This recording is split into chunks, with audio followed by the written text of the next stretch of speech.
Good afternoon, everyone. We are here with Ambassador Dr. Michael Mcfaul. He is a leading expert on Russia, American foreign policy, and democratic development around the world. As background, he served for 5 years in the Obama administration, first as special assistant to the president, and then senior director at the White House National Security Council, and then as U.S. ambassador to Russia. He is currently professor of political science at Stanford University, director of the Freeman Spogli Institute for International Studies, and senior fellow at the Hoover Institute. He is also an analyst for NBC News and a contributing columnist for the Washington Post. He's authored several books, most recently the New York Times bestseller, From Cold War to Hot Peace, an American ambassador in Putin's Russia. His current research interests include American foreign policy, great power relations between China, Russia, and the US.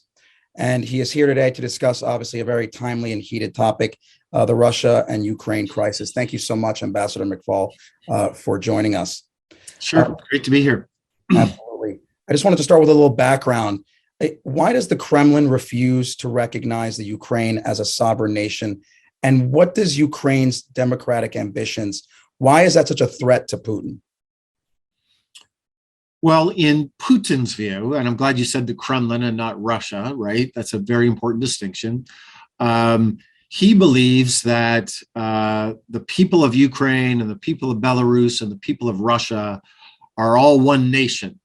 And by the way, you know, without getting into all the historical details, and I'm not a specialist, but there's something to that, right? In terms of shared culture, shared history, Rus being the capital, Kiev being the capital of Rus.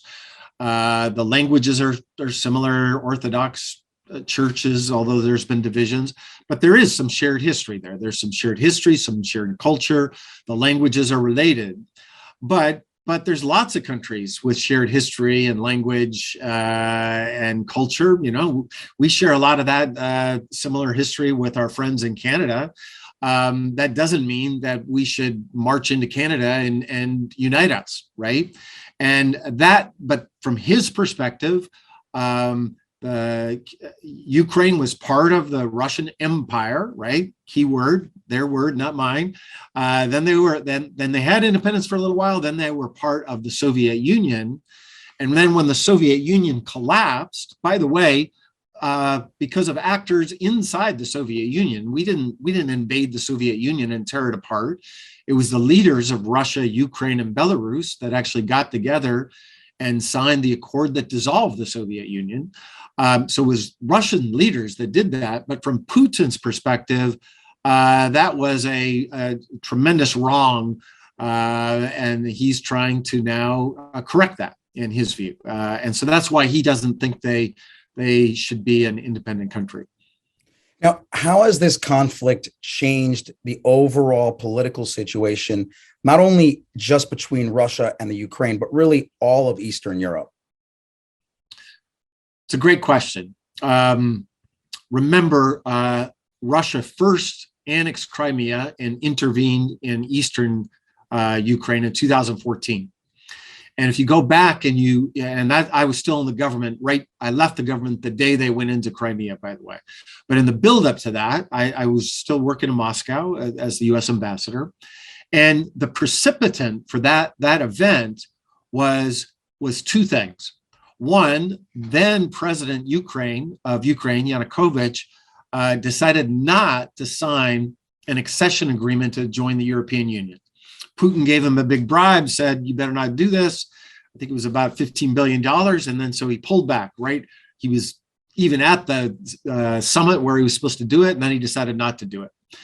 And I want to tell you, honestly, I remember that day working in Moscow. I thought it was a shame, but I didn't think it was a big deal because you can always sign these things later. And I just thought, win for Putin. But Ukrainians had a different view. And one in particular, his name's Mustafa Naim, he went on to Facebook and said, hey, this is outrageous what our president has done. If you think it's wrong, join me in the square, Maidan, the big square in downtown Kiev. And to make a long story very short, that precipitated another mass movement, but they were protesting not to join NATO, they were protesting to join the European Union.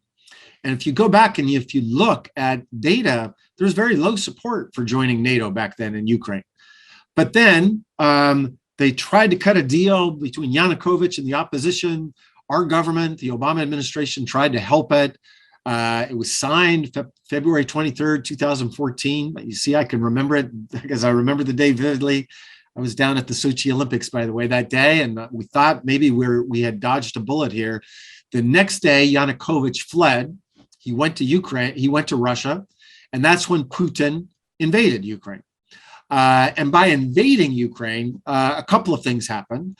One, he seized Crimea, which is a predominantly ethnic Russian part of Ukraine, and therefore made the rest of Ukraine more pro-Ukrainian. But two, in many ways, Ukrainian historians write about this moment as the birth of their nation, the rebirth of the Ukrainian nation, because, think about it, Ricardo, if somebody invaded our country and they came after us, in fact, we have some experience with that on September 11th. What do people do when you're attacked? You rally around the flag.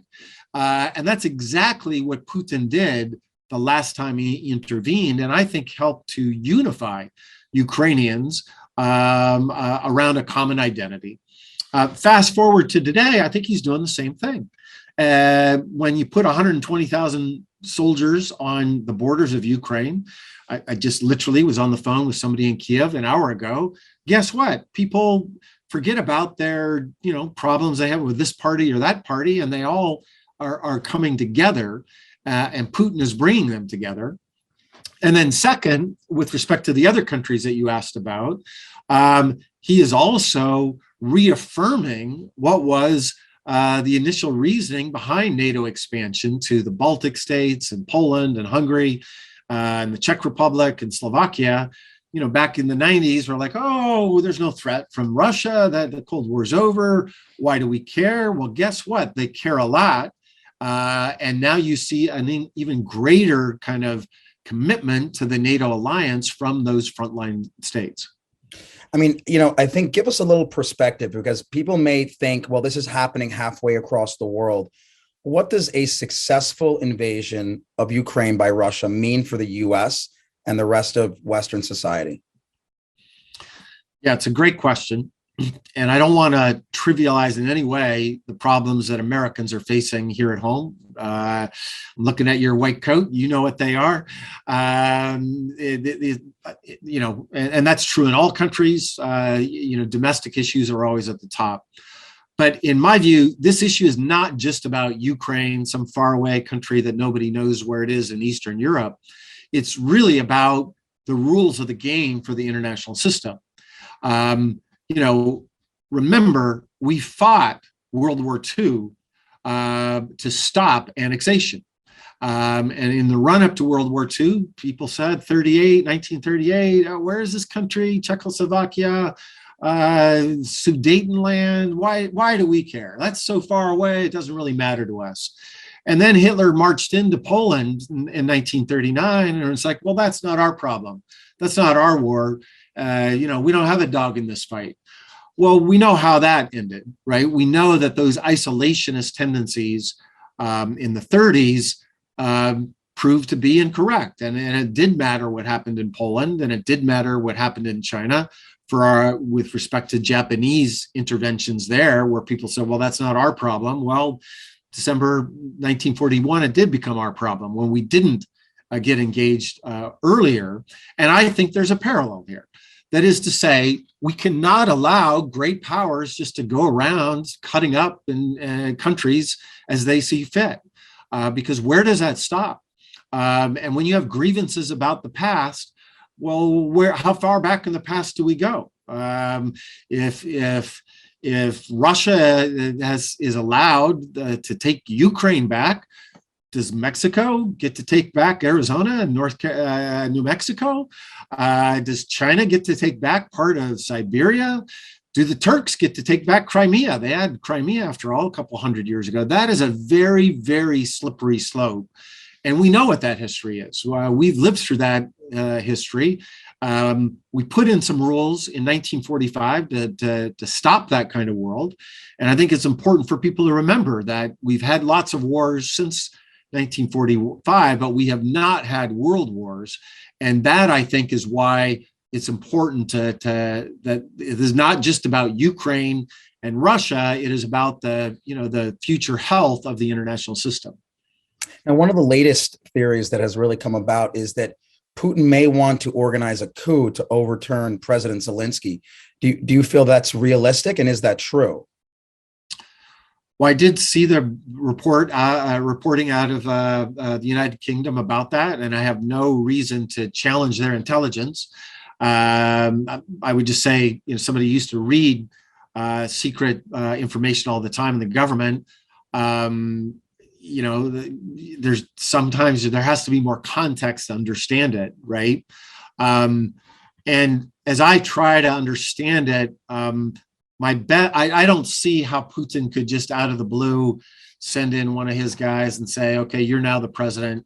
The Ukrainian people would never accept that. There's no way that can happen.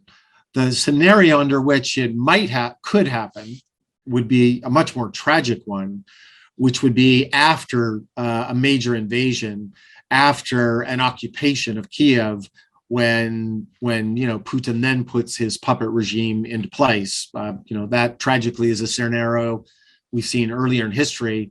I hope it doesn't come to that, but that, I think, maybe that's what that intelligence was picking up, the post-war scenarios that are put out there. The other thing I would say is that the Russians are really good at disinformation. And I would not be surprised if they deliberately made this intelligence available to Western observers in a way to deliberately, stir us all up. Now, you talk about, Russians' invasions and war, and I think people use that term very loosely, but just tell us a little bit how costly and how bloody a true invasion of the Ukraine would be for Russia. Well, first, I'm glad you pointed the differences out, because we need to remember that between doing nothing and marching Russian soldiers all the way to Kiev, the capital of Ukraine, Putin has many, many choices in between. He can launch a cyber attack. He can launch an artillery attack, maybe with air power, and they would overwhelm Ukrainian forces. So you just attack, but you don't send soldiers over. And a very prominent Russian general just the other day said, yeah, we've learned from the Americans from Kosovo and 1999 and Libya in 2011. We could just do that. Then there's one more step up the escalatory ladder, which would be to go into Donbass, which right now is in this kind of quasi semi-independent state where the de facto leaders there, not the de jure ones, are puppets, loyal to Moscow. They could declare those places independent and march in there. They could take the land to the southeast. It's called Novorossiya. And that was a plan that was floated back in 2014. And this is a territory that used to be part of Russia, all the way down to Odessa, and then full-scale invasion, right? So remember, he's got a lot of optionality, and we still don't know what his plan is. But if it were the full-scale invasion, I'm not an expert on military affairs, but I have lots of friends who are, including a bunch of 4-star generals. And, I think the people I trust on this would say, yes, the Russian forces will overwhelm the Ukrainian forces, but the Ukrainian forces will fight. They're much better trained and much better armed than they were in 2014. And then, be careful what you wish for, because if you get all the way to Kiev, well, then what are you going to do?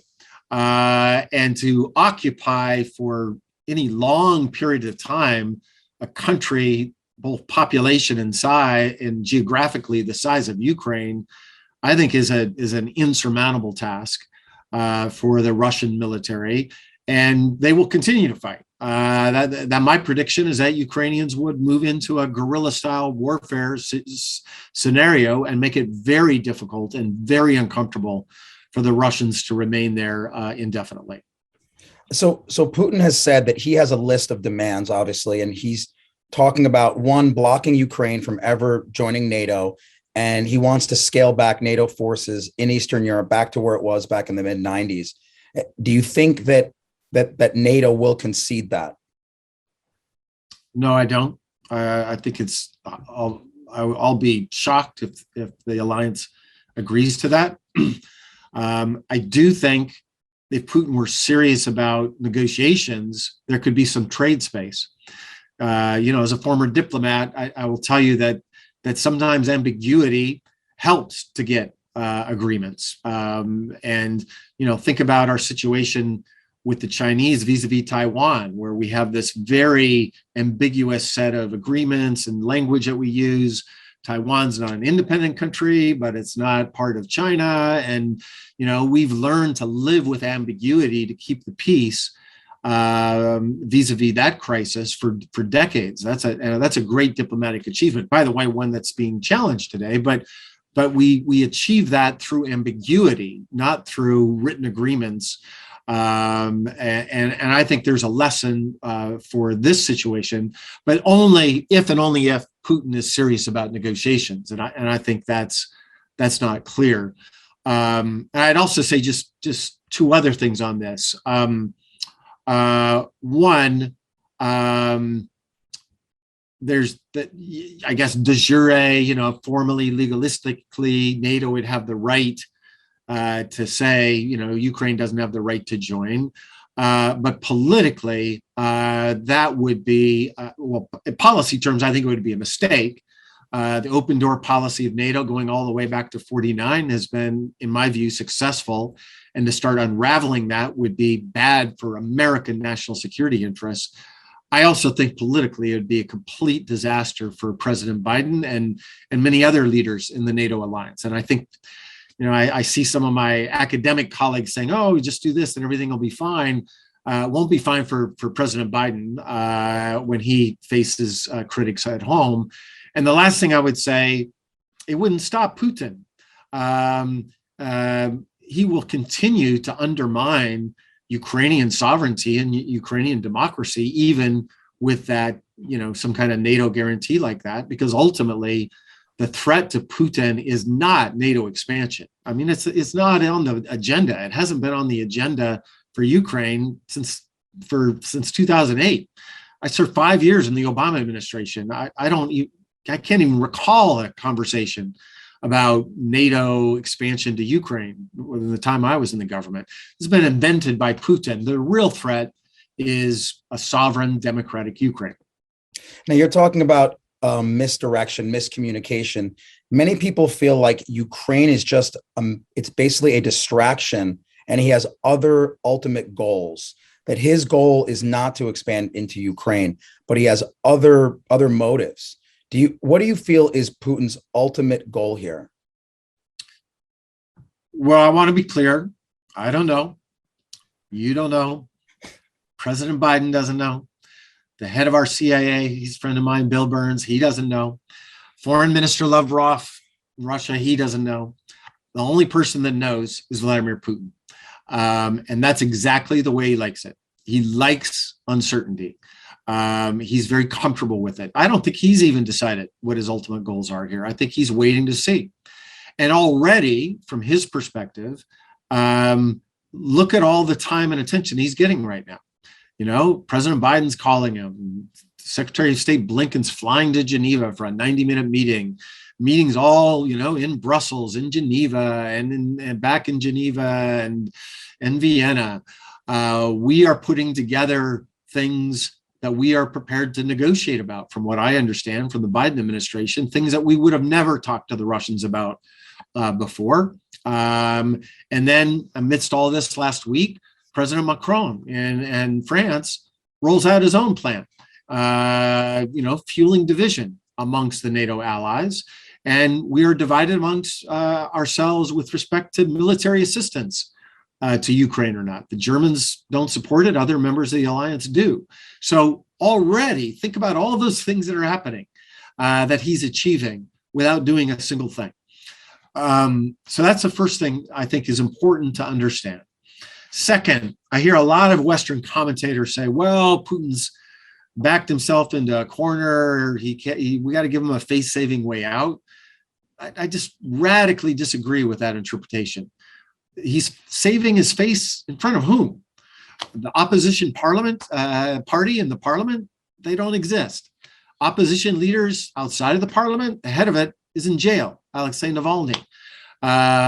His equivalent of Fox News Now or MSNBC, depending on what side of the political spectrum you're on, they don't exist either. His generals, they're not challenging him. In other words, he doesn't need a face-saving way out. I think that's a very misguided way to think about his calculus. My hope, and I want to emphasize, it's more of a hope than a prediction, is that by making the issue bigger, the negotiation bigger, which I think has been the right strategy from the Biden administration and our NATO allies, to say we're prepared to talk about everything, where the troop deployments are, training, missile defenses, all of those things, from what I understand, have been put on the table. I think there could be a big deal done on European security if you were talking about all those things. And by the way, European security regimes and treaties and norms have weakened over the last several years. I think it would be great to have a big negotiation over all of those things in a mutual and reciprocal way, right? We of course, should never pull back our troops from the Russia-NATO border if Russia doesn't do the same. And by the way, I would just remind your viewers, when Putin says we should go back to 1997, he should be a little careful there, because we had a lot more American soldiers in Europe in 1997 than we do today. I think about 100,000 back then. I'm not sure he really wants to go back to 1997. But my broader point is a simple one, that I think it is possible to negotiate something big in a reciprocal way, in a way that is not an ultimatum like we're dealing with now. I just still don't know whether that's what Putin ultimately wants to do. Now, you spent 5 years working with Putin, side by side, so you know him pretty much as well as any American. What threats are real and what are not? I mean, he's talking about putting nuclear missiles off the coast of the U.S. Is that realistic, or is that simply talk? Well, I think that is hyperbolic. Again, I don't want to pretend that I know his thinking, but I have spent more time with him than most, and I've followed and written about his career for a couple of decades. And here, this is the dilemma for the Biden negotiators. Most certainly in times past, including during the Cold War, and most certainly even when I was in the government, Moscow staked out maximalist positions that we told them many, many times we couldn't meet. And let me make it more concrete. So I was involved in the negotiation of the New START Treaty, which was an arms control negotiation that we had, bringing down by 30% Russian nuclear arsenals and American nuclear arsenals. We signed that in 2010. Throughout that whole negotiation, until the very, very end, the Russian side insisted that we have, as part of that treaty, an article that would restrain our missile defense deployments. And we told them, 100 times. I was in the room with President Obama, and I was with the negotiators. I heard it many, many times. We said, we cannot do that. We will not do that. And part of that was domestic politics, by the way. If we had put limits in missile defenses, I am absolutely convinced we would have never ratified that treaty. We would have lost some Republican senators, and you need 67 votes. We would have never gotten there. So we just kept telling them, no, no, no. And they played this brinksmanship to the very end. And right at the end, they said, okay, let's not have it in the treaty. And so what we did instead is we did these, they're called side letters to the treaty, where they issued their side letter staking out their maximalist position. We issued ours refuting it, and we agreed to disagree. But the rest of the treaty, of course, we both signed, and then both governments, parliaments later ratified. So maybe that's a possibility here. I most certainly hope it is. But I don't know. I want to be clear. I don't know. I think also people said that this crisis could mark the beginning of the end of American military presence in Europe. Do you feel like that's an accurate statement? Well, obviously, I certainly hope not. That would be bad for Europe and bad for the United States. I believe the NATO alliance is one of the most successful in the world, and it's helped to keep the peace for a long time. And I get nervous messing with things that are working, right? We got a lot of problems in the world, things that aren't working. Let's focus on them. Let's not screw up the things that are working. That's just my personal view. Of course, that's Putin's ultimate objective. And he loves the fact that we're having this argument within the alliance. And, even just over the weekend, watching my Twitter feed and various people debate it, you see, a rise in arguments inside Germany. They're saying, well, why? Maybe it is time for the American soldiers to go home. We don't need them. And that's exactly what Putin hopes to achieve by creating this crisis. And then, today's current events were really shocking in terms of NATO military being mobilized and certain embassies being cleared out in the Ukraine. I mean, that signals imminent war. I mean, do you agree, or are we on the brink? Again, I don't know, but most certainly, I would look at both sides. The capabilities that are building up on the Ukrainian borders, and the future capabilities that it looks like they'll move into Belarus, suggest that that Putin's getting ready for war. And likewise, the fact that we have taken the extraordinary decision to evacuate our embassy of non-essential personnel, that rarely happens, and other embassies are doing the same. And that we're also moving or taking the decision, I think is the better way to put it, to begin to move NATO forces closer to the border. That wasn't the Biden administration policy just a week ago in either of those two categories. So, they have access to information that I don't. And so those moves make me nervous. And then the last question, because I know you are incredibly busy. It's the biggest question. Obviously, you can answer it or you cannot answer it. But how do you predict this ends in your vision? How does this all end? You're right. I won't be able to answer it, and nobody should believe anybody who does answer that question definitively. I really want to underscore that. And history is filled with, professors like me making giant predictions. There'll never be war in Europe. The balance of power has been so great. Will they really go to war over, this assassination, 1914? Just read what people say on the eve of war. I think you'd be shocked at the kind of predictions people say. So I'm too humble to make those kind of predictions. I will say this: there is a clear path for a negotiated solution, in my view, that will make Russia better off, for Putin better off. It'll make Europe better off. It can make Ukraine better off. Our European allies and Canada. I see the contours of that. I don't like negotiating with a gun at your head. This hostage situation we're in, but I can see a way this hostage taking situation ends without anybody getting hurt. I think it's there. I also see the greatest military buildup in Europe since World War II happening right now, and nobody should take that lightly. I mean, quite literally, it's the largest military buildup since 1939, and that scares me just of its own accord, because it means Putin's at least preparing for that, to give him that capability, to give him that option.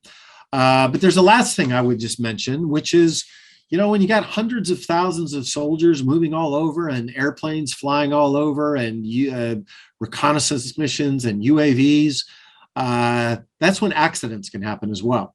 During